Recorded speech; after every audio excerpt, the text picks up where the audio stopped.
Hi, this is Raman, your Alberta Real Estate Tutor. Today we'll talk about how to create a study plan to pass your Alberta Real Estate Exam. In this episode, we'll take a look at what areas you want to focus on, what kind of questions will show up on the exam, and how to really use your time effectively so that you're making the most of your time and you're able to pass your exam quickly. Let's talk about how to create a study plan for your Alberta Real Estate Exam. First thing is to make sure you create a study schedule. There is a lot of material to cover. You have to do online stuff as well as you need to prepare. So you want to make sure that you have a proper study schedule set up. I find when people first start with preparing for these exams, they are enthusiastic about it and they actually go through the units, but people will go through a couple of units and then they run out of steam. So you want to make sure that you actually create a set schedule because it will take a period of time for you to go through all the material. So make sure you have a proper study routine and a schedule set so that you are actually going through it. Because if you leave everything till the last minute, it will be very hard to complete everything. Next one is to set realistic goals. Sometimes we get too optimistic about how much stuff we can get done in a period of time. Now, these things do take time, so make sure you do set realistic goals. The slides will take a while for you to go through. You cannot skip the slides. You have to listen to every single slide, or you have to go through every single slide. So you're not able to fast forward, which means make sure you're setting appropriate amount of time that will be needed to go through the material. So make sure your goals are realistic when you work through your study material. And it's very important to break down your goals into smaller steps.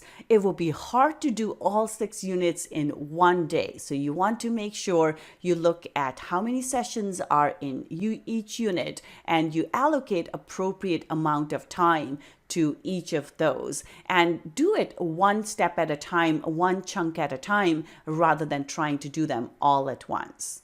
Another thing to remember is to create your own study zone. You want to create an area that is conducive to studying. If you have not been in school in a while, like I hadn't when I first wrote my exam, you want to make sure you allocate a space that is distraction-free, that is clean, where you can sit down and focus. So make sure you either go into your office or you have an office in your house, or you go into a quiet area of your house. It's not a good idea to sit on the bed and study because you will fall asleep. So find a desk or some place where you can sit up straight, like your dining table or something like that, for studying.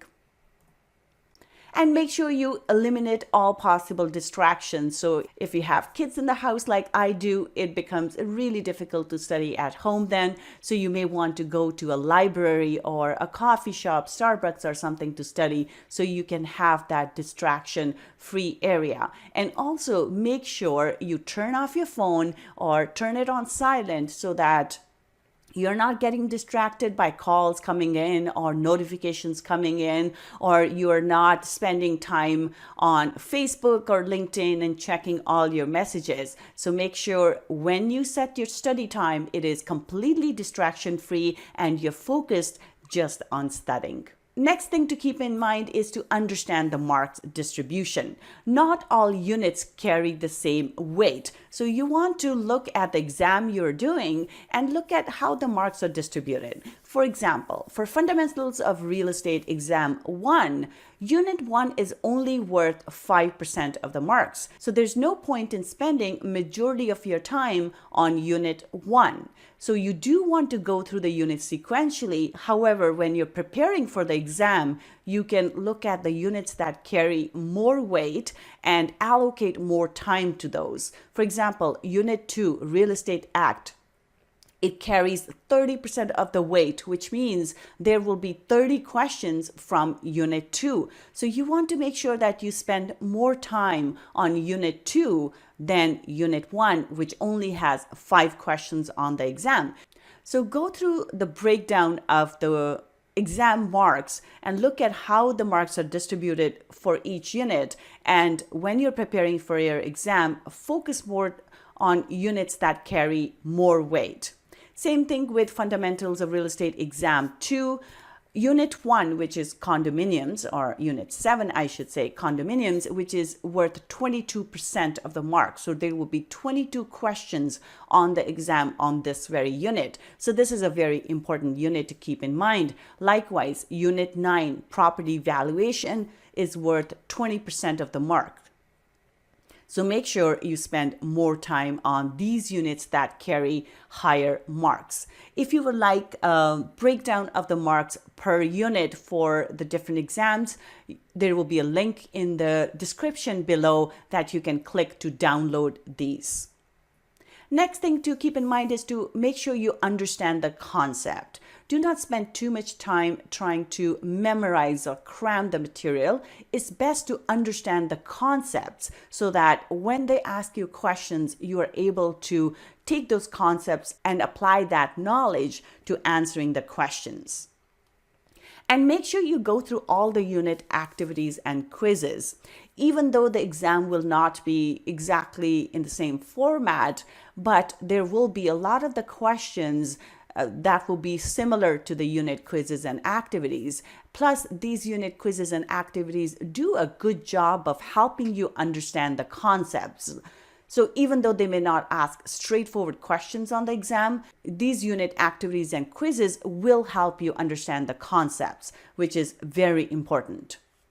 And there will be scenario-based questions or situational questions on the exam. So you want to make sure that you go through all your examples. These examples will help you prepare to answer the scenario-based questions. And make sure you take notes.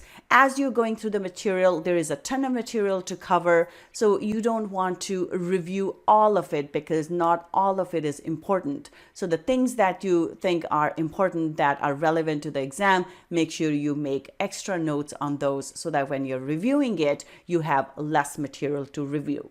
Next important thing is, if possible, find a study partner.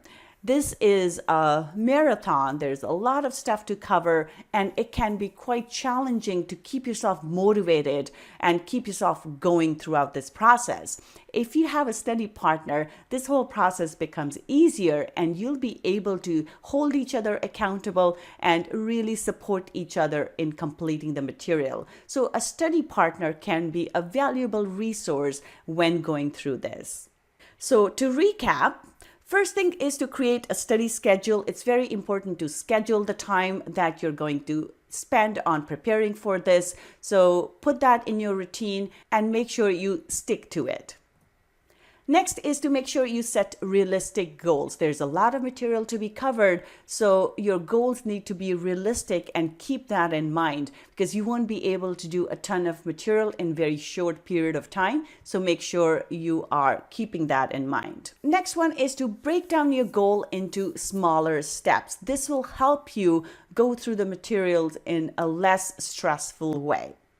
And then also create your own study zone. It's very important that you don't sit in the bed and read because there are chances you will fall asleep. So better to sit down either at a desk or at your kitchen table, someplace where it's distraction free and you're sitting upright while you're doing this. And make sure you eliminate all possible distractions.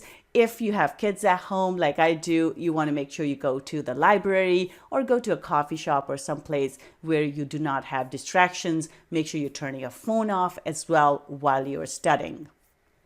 Next thing is to understand the marks distribution. All the units are not made equal. Different units will carry different weights. So it's important to figure out what units are more important and allocate the time according to that. Next is to understand the concepts. If you understand the concept, you will be able to attempt any question on the exam. So no need to memorize, just understand the concept. Make sure you go through all the unit activities and quizzes. This will help you ingrain the concepts. And make sure you go through all the examples in the book as well, because these examples will help you prepare for the scenario-based questions. And make sure as you're going through the material that you take notes, because when you are reviewing everything at the end, it's much easier to review your notes and prepare for the exam than having to go through the entire manual. And last but not least, if possible, try to find a study partner, because then you'll be able to support each other and keep each other accountable. That's it for today. If you would like some support with preparing for your Alberta Real Estate exam, or just going through the material and understanding the concepts, I invite you to check out www.albertarealestateschool.com, or you can call me at 587-936-7779. Good luck with your studies, and I will see you next time.